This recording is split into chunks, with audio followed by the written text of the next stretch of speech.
AD ने अपनी chewing gum Greta के बालों में चिपका दी तो लिलिथ ने उसे मजा चखाने का फैसला किया। उसने मेलेडी का परफ्यूम अपने मुंह में भरा और एक लाइटर से जबरदस्त आग निकालकर एडी के बाल जला दिए। एडी तो बुरी तरह डर गया और बस के एक कोने में छुप कर बैठ गया। खैर जब वो सभी स्कूल पहुंचे तो लिलिथ ने देखा कि काफी बच्चे और प्रिंसिपल पेनहॉफ एक बिल्डिंग के आसपास इकट्ठा हो गए थे। असल में प्रिंसिपल एडी के पिता ही थे और वो सैमुअल नाम के एक लड़के को बिल्डिंग की छत से नीचे उतरने को कह रहे थे। जब पेनहॉफ ने कहा कि वो पुलिस को फोन करने वाला है तो सैमुअल जैसे तैसे नीचे उतरकर क्लास में चला गया। उस दिन टीचर ने सभी बच्चों को एक टेस्ट दिया पर सैमुअल बिना किसी सवाल का जवाब दिए ही क्लास से बाहर चला गया। जहाँ बाकी सब बच्चे तो टेस्ट के जवाब लिख रहे थे, इधर लिलिथ ने इंटरनेट से टेस्ट ढूंढा और वहाँ से सारे जवाब हूबहू अपनी शीट में उतार दिए। मगर जैसे ही वो अपना टेस्ट टीचर को देने वाली थी, ग्रेटा ने देखा कि लिलिथ ने गलत आंसर उतार दिए थे। उसने तुरंत लिलिथ के हाथ से टेस्ट छीनकर अपने मुंह में ठूस लिया। आखिरकार क्लास से बाहर निकलने पर ग्रेटा ने लिलिथ को बताया कि उसने टेस्ट बी के बजाय टेस्ट ए के जवाब लिख दिए थे। अगर ग्रेटा ने कागज ना चबाया होता तो टीचर को पता चल जाता कि लिलिथ ने चीटिंग की है और पहले ही दिन वो स्कूल से बाहर हो जाती।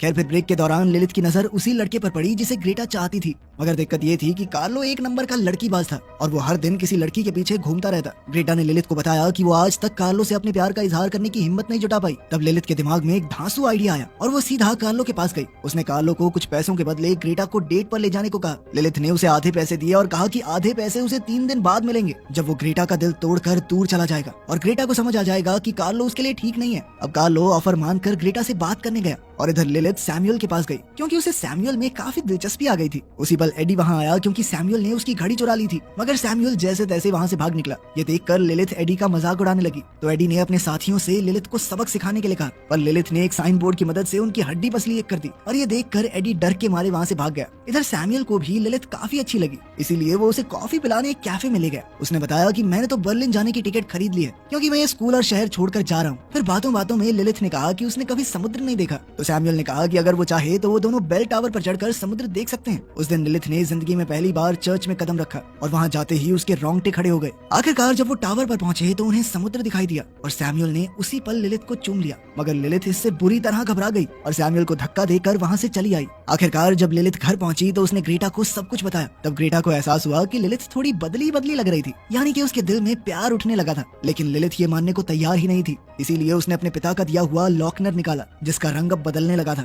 ये देखकर वो काफी घबरा गई और तभी उसके पिता ने उसे फोन करके बताया कि उन्होंने एक आदमी को काम से निकाल दिया है क्योंकि वो प्यार में पड़ गया था। डेविल का मानना था कि प्यार में पड़ा राक्षस एकदम निकम्मा हो जाता है। अब लिलिथ सैमुअल से अपना ध्यान हटाने के लिए ग्रेटा को कार्लोस के साथ डेट पर जाने के लिए तैयार करने लगी। हालांकि ग्रेटा ने आज तक ऐसे कपड़े और मेकअप नहीं पहना था, पर जब उसने खुद को शीशे में देखा तो उसने खुश होकर लिलिथ का शुक्रिया अदा किया। तभी अचानक उसे खिड़की के बाहर से किसी की आवाज आई तो उसने देखा कि सैमुअल लिलिथ से बात करने आया था। जैसे ही लिलिथ ने सैमुअल की आवाज सुनी तो वो खुद उससे मिलने के लिए तुरंत छत पर पहुंच गई। तब सैमुअल ने उसे यूं अचानक चूमने के लिए माफी मांगी। फिर सैमुअल ने कहा कि हम दोबारा कहीं डेट पर चल सकते हैं, पर लिलिथ मना करके अपने कमरे में लौट आई। फिर अगली सुबह जब ग्रेटा स्कूल जा रही थी तो उसकी माँ ने उसे रोककर कहा कि इस तरह के कपड़ों में स्कूल मत जाओ। जब लिलिथ ने भी ग्रेटा की तरफदारी की तो सिबिल ने उन दोनों के कपड़े बदलवा दिए और उन्हें फ्रॉक्स पहनाकर स्कूल भेज दिया। जब वो दोनों बस स्टॉप पर पहुंचे तो मेलेडी और दारिया उनके कपड़ों को लेकर उन्हें चिढ़ाने लगी और एडी ने बदला लेने के लिए लिलिथ के बाल जलाने की कोशिश की। मगर वो ये नहीं जानता था कि ये डेविल की बेटी है और आग का उसके ऊपर कोई असर नहीं होता। लिलिथ ने बिना पीछे देखे ही एडी को ऐसा जोरदार मुक्का मारा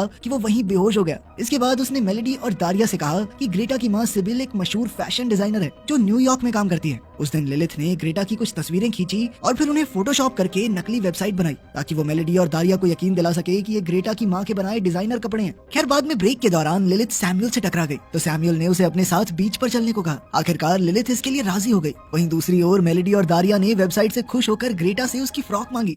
खैर फिर लिलिथ ने ग्रेटा को एक मेकअप किट दी ताकि वो कार्लो के साथ डेट पर जाने के लिए तैयार हो सके। इसके बाद लिलिथ ने एडी की साइकिल चुराई और जैसे तैसे साइकिल चलानी सीखकर सैमुअल से मिलने पहुंची। कुछ ही समय में वो बीच पर पहुंच गए और लिलिथ खुशी में समुद्र की ओर भागी। इसके बाद उन दोनों ने वहां खूब मस्ती की और फिर वो समुद्र किनारे रेत पर लेट गए। तब सैमुअल ने एक बार फिर से लिलिथ को किस किया और इस बार लिलिथ ने उसे धकेला नहीं और अपनी भावनाओं के साथ बहने लगी। उधर दोपहर को ग्रेटा कार्लो के साथ स्कूल ऑडिटोरियम में गई जहाँ मेलेडी और दारिया स्कूल म्यूजिक फेस्टिवल की तैयारी कर रही थी। तब कार्लो को पता चला कि ग्रेटा चर्च में गाती है तो उसने ग्रेटा को स्टेज पर बुलाया और उसकी सुरीली आवाज से काफी प्रभावित हुआ। अब वो तीनों लड़कियां गाने की प्रैक्टिस करने लगी और तभी प्रोफेसर सिडल ने वहां आकर कार्लो को बताया कि डायरेक्टर ने मेलेडी और दारिया को फेस्टिवल में गाने की इजाजत नहीं दी क्योंकि उन्होंने यूट्यूब पर मेलेडी और दारिया की एक भद्दी वीडियो देख ली थी। उस वीडियो को देखने पर प्रिंसिपल ने कहा कि ये लड़कियां बाकी बच्चों पर अपना बुरा प्रभाव डालेंगी, इसीलिए उन्होंने उनकी परफॉर्मेंस रद्द कर दी थी। वहीं दूसरी ओर सैमुअल और लिलिथ बीच पर समय बिताने के बाद आइसक्रीम खाने गए और तब लिलिथ ने देखा कि उसे अपने पिता के कई मैसेजेस आए हुए थे।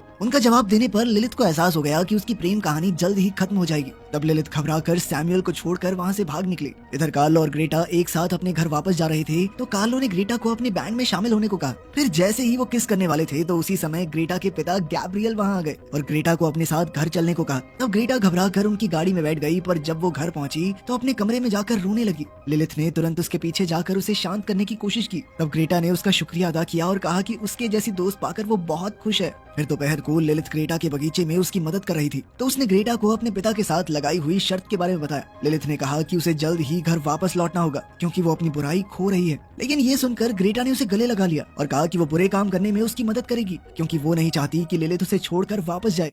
फिर अगले दिन वो दोनों मेलेडी और दारिया के लिए ड्रेसेस लेकर गई। जैसे ही ग्रेटा बाहर आई तो वो कार्लो से टकरा गई और कार्लो ने कल की अधूरी केस पूरी करने की कोशिश की, पर तभी अचानक लिलिथ ने कार्लो को धक्का दे दिया। वो कार्लो को दूर ले गई और कहा कि वो डील तोड़ना चाहती है। उसने कार्लो को ग्रेटा की भावनाओं से खेलने से मना किया, लेकिन ये सुनकर कार्लो ने जवाब दिया कि ग्रेटा का दिल तोड़ने के लिए ये सब नहीं कर रहा मैं। असल में अब वो सच में ग्रेटा से प्यार करने लगा था। अब उसने लिलिथ के दिए हुए पैसे लौटाए और ग्रेटा को सब सच बता दिया। जब ग्रेटा को पता चला कि लिलिथ ने कार्लो को उससे ब्रेकअप करने के लिए पैसे दिए थे तो ग्रेटा गुस्से से भर गई और उसने कहा कि मैंने सपने में भी नहीं सोचा था कि तुम इतनी नीचे गिर जाओगी। फिर ग्रेटा के जाने के बाद लिलिथ को सैमुअल का मैसेज मिला तो वो उससे मिलने बीच पर पहुंची। जब लिलिथ उसके सामने आई तो सैमुअल ने अपनी ट्रेन टिकट मोड़कर एक कांच की बोतल में बंद कर दी और वो बोतल समुद्र में फेंक दी। उसने कहा कि मैंने ये शहर छोड़कर जाने का इरादा छोड़ दिया है क्योंकि मैं तुमसे दूर नहीं होना चाहता। लिलिथ को एहसास हुआ कि सैमुअल उसके लिए अपना बर्लिन जाने का सपना तक छोड़ रहा है तो उसने घबराकर सैमुअल का मन बदलने की कोशिश की क्योंकि वो चाहती थी कि सैमुअल उसकी खातिर अपने सपनों को दाव पर ना लगाए। अब वो जानबूझकर गुस्से में कहने लगी कि सैमुअल से मिलना उसकी जिंदगी की सबसे बड़ी गलती थी क्योंकि उसकी वजह से वो कमजोर होकर अपनी भावनाओं पर काबू खो बैठी है। आखिरकार सैमुअल से ब्रेकअप करने के बाद लिलिथ आंखों में आंसू लिए वापस स्कूल चली गई। स्कूल के बाद उसने ग्रेटा को बस में जाते देखा तो वो भी उसके पीछे बस में चढ़ गई। लिलिथ ने ग्रेटा को बताया कि वो सैमुअल को बेहद पसंद करती है, पर फिर भी उसने सैमुअल को छोड़ दिया। जब ग्रेटा ने पूछा कि उसने ऐसा क्यों किया तो लिलिथ ने कहा कि अगर उसके पिता को पता चल गया कि उसे प्यार हो गया है तो वो उसे कभी शहर में नहीं रहने देंगे। इस पर ग्रेटा ने कहा कि तो उन्हें बताएगा कौन, पापा को बता के रोमांस कौन करता है। तब लिलिथ ने उसे लॉचनर बॉल दिखाकर कहा कि ये उसकी भावनाओं को माप सकती है। उनके मुताबिक ये बॉल पूरी तरह काली होनी चाहिए पर अब ये गुलाबी होने लगी है। लिलिथ ने परेशान होकर कहा कि मैंने बुरा बनने की बहुत कोशिश की पर मैं नहीं हूँ वैसी, क्या करूँ। कल उसके पिता उसे वापस ले जाने आ रहे हैं तो ग्रेटा ने उसका दुख समझकर उसकी मदद करने का फैसला किया। फिर सैटरडे को म्यूजिक कंपटीशन होने वाला था तो ग्रेटा के माँ बाप उसे और लिलिथ को स्कूल में लेकर आए। उस दिन वहाँ चंदा भी इकट्ठा किया जा रहा था तो गैब्रियल ने एक भारी भरकम जुकीनी दान करने का फैसला किया जो उसने अपने बगीचे में उगाई थी। अब ग्रेटा इस जुकीनी को उठाकर अंदर जा ही रही थी कि उसने लिलिथ से पूछा कि उसके पिता कहाँ हैं तो लिलिथ ने कहा कि वो जल्द ही पहुंचते ही होंगे। उसी समय ग्रेटा को मेलेडी और दारिया मिल गई तो उसने लिलिथ को ऑडिटोरियम में जाकर सीट्स लेने को कहा। फिर वो तीनों अपने खुफिया प्लान के बारे में बात करने लगी जिसे वो आज के शो में अंजाम देने वाली थी। जल्द ही कार्लो ग्रेटा से बात करने आया तो मेलेडी और दारिया अपने प्लान की तैयारी के लिए बैक स्टेज चली गई। तब कार्लो को पता चला कि उन तीनों ने प्रिंसिपल से बदला लेने का प्लान बनाया था। अब वो दोनों जुकीनी लेकर अंदर चले गए और वहीं मेलेडी और दारिया ने चुपके से पार्टिसिपेंट्स की कॉस्ट्यूम पर खुजली वाला पाउडर छिड़क दिया। उसी समय डेविल स्कूल में आ पहुंचा और वो जहाँ भी जा रहा था लोग उससे दूर हट रहे थे क्योंकि सभी उसकी शैतानी ऊर्जा को महसूस कर पा रहे थे। आखिरकार डेविल ऑडिटोरियम में पहुंचा तो लिलिथ उसके पास जाकर बैठ गई। इसके बाद प्रोफेसर सिडेल ने प्रिंसिपल पेनहॉफ को स्टेज पर बुलाया। इधर डेविल ने लिलिथ से पूछा कि क्या वो ग्रेटा को बुराई के रास्ते पर ले जाने में कामयाब रही। ये सुनकर लिलिथ को बुरा लगा क्योंकि उसके पास वो जवाब नहीं था जो उसके पिता सुनना चाहते थे। तब डेविल ने कहा कि तुमने मुझे बेहद निराश किया है। खैर फिर पेनहॉफ स्टेज पर आया तो उसने अपनी अफ्रीका ट्रिप के बारे में बात करना शुरू किया मगर जल्द ही सभी दर्शक हंसने लगे। पेनहॉफ को समझ नहीं आया कि हुआ क्या तो उसने पीछे मुड़कर देखा कि वहाँ कुछ और ही तस्वीरें दिखाई जा रही थी। तब वो गुस्से में भुनभुनाते हुए प्रोफेसर सिडेल पर चिल्लाने लगा और उससे पूछा कि आखिर ये सब हो क्या रहा है। पर वो ये नहीं जानते थे कि इस सब के पीछे कार्लो का हाथ है। खैर पेनहॉफ ने शरारती बच्चे को जल्द से जल्द पकड़कर स्कूल से निकालने का ऐलान किया। फिर बारी आई म्यूजिकल ग्रुप के परफॉर्मेंस की और उनमें से एक मेंबर था एडी जो स्टेज पर लाल टोपी पहन कर आया था। अब परफॉर्मेंस शुरू होने से पहले पेनहॉफ ने एडी को टोपी उतारने को कहा। ऐसा करते ही सब लोग एडी के जले हुए बाल देखकर हंसने लगे। ये देखकर डेविल को अपनी बेटी पर नाज हुआ क्योंकि अब तक इस फेस्टिवल में सब कुछ गलत ही हो रहा था। फिर जब एडी के बैंड ने परफॉर्मेंस शुरू की तो खुजली वाले पाउडर ने कमाल कर दिया और सभी मेंबर्स बुरी तरह खुजली करते हुए स्टेज से भाग गए। तब डेविल ने देखा कि ग्रेटा ऑडियंस में नहीं थी और उसे लगा कि इस पूरी गड़बड़ के पीछे उसी का हाथ है। तभी अचानक स्टेज का पर्दा गिरा और कार्लो ने गाना बजाया ताकि ग्रेटा और उसकी सहेलियां अपनी परफॉर्मेंस शुरू कर सकें। उन्हें नाचते देख प्रिंसिपल ने उन्हें रोकने की कोशिश की मगर वो तीनों बिना रुके नाचती रही। अब पेनहॉफ ने गुस्से में प्रोफेसर सिडेल को पकड़ा और उसे मुक्का मार दिया पर इस बार सिडेल भी पीछे नहीं हटा और उसने पेनहॉफ को एक ही थप्पड़ में बेहोश कर दिया। इधर जब डेविल ने स्कूल की सबसे समझदार लड़की ग्रेटा को ऐसे कपड़ों कपड़ों में देखा तो वो काफी खुश हुआ और उसने लिलिथ को शाबाशी दी। आखिरकार परफॉर्मेंस के बाद ग्रेटा ने सबके सामने लिलिथ का शुक्रिया अदा किया, क्योंकि उसने ही ग्रेटा को अपने मन की करने का हौसला दिया था। ग्रेटा ने कहा कि अगर लिलिथ उसका साथ ना देती तो वो आज स्टेज पर ना होती। और फिर ग्रेटा ने अपनी माँ की बनाई एक ड्रेस ऑडियंस की ओर फेंक दी तो स्कूल की लड़कियां उसे पाने के लिए टूट पड़ी। इधर सिबिल को ये देखकर बेहद खुशी हुई कि लड़कियों को उसकी बनाई ड्रेसेस इतनी पसंद थी। यार फिर ब्रेक के दौरान डेविल लिलिथ के साथ कॉरिडोर में आया और उसके काम के लिए शाबाशी दी। उसका मानना था कि उसके मजे हुए राक्षस भी इतने कम समय में इतने सारे लोगों को बुराई के रास्ते पर नहीं ले जा पाते। जाने से पहले डेविल ने लिलिथ से पूछा कि क्या वो सच में इंसानों की दुनिया में रहकर काम करने को तैयार है। तो लिलिथ ने कहा कि हाँ मैं तैयार हूँ। अब उसे फाइनल कार्ड देने के लिए डेविल ने पहले लॉचनर दिखाने को कहा तो लिलिथ ने घबराते हुए बैग से लॉचनर निकाला, पर उसके हाथ में होने के बावजूद भी लॉचनर का रंग नहीं बदला। तो लिलिथ हैरान हो गई।